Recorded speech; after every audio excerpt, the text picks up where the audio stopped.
আজকে সংসদ চলছে 2 মাস ধরে। প্রতি ঘন্টায় সংসদে জনগণের টাকা ব্যয় হচ্ছে 1,63,00,000 টাকা। জনগণের টাকায় সংসদে বসে আজাইরা লাভ করা হচ্ছে, কিন্তু জনগণের যেই গণভোটের রায় সেটাকে মানা হচ্ছে না। আজকে অনেকেই মনে করেন আপনারা মহাজন হয়েছেন, এই দেশে বহুত মহাজন আপনাদের আগেও ছিল, কেউ টিকতে পারে নাই। সুতরাং আপনারা যদি মনে করেন নতুন মহাজন হয়ে এই দেশের মানুষের উপরে জুলুম নির্যাতন করবেন, তাহলে আপনাদের সাবেক মহাজন যে দিল্লিতে বসে আছে তার সাথে আগেই কথাবার্তা বলে কোথায় গিয়ে থাকবেন সেটা পরিষ্কার করেন।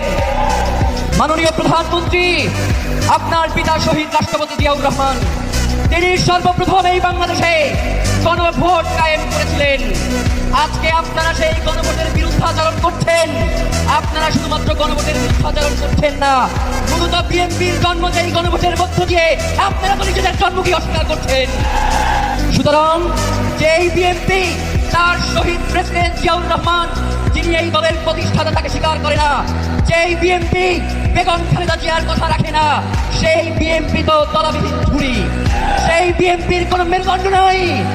যদি সেই বিএনপি বাংলাদেশে অরাজক পরিস্থিতি তৈরি করতে চায়, তাহলে আপনাদেরকেও আমরা বলে দেই, আমরা নতুন করে এমন রাজনীতি শুরু করব যেই রাজনীতি হবে আপনাদের দলের প্রধান জিয়াউর রহমান এবং বেগম খালেদা জিয়ার রাজনীতি। প্রধানমন্ত্রী বলে গণভোটের পক্ষে হ্যাঁ দাও, আর তৃণমূল বিএনপি বলে না দাও, তার মানে এইটা পূর্ব পরিকল্পিত ঘটনা ছাড়া আর কিছুই নয়, যার কারণে শহীদ ওসমান হাদিকে বাংলাদেশ থেকে সরিয়ে দেওয়া হয়েছে। সুতরাং শহীদ ওসমান হাদির হত্যার বিচার নিশ্চিত করার মধ্য দিয়ে বাংলাদেশকে আমরা একটি ইনসাফের রাষ্ট্রে পরিণত করবো ইনশাআল্লাহ। যদি এই রাষ্ট্রে গণভোটের রায় মানা না হয়, এই রাষ্ট্রে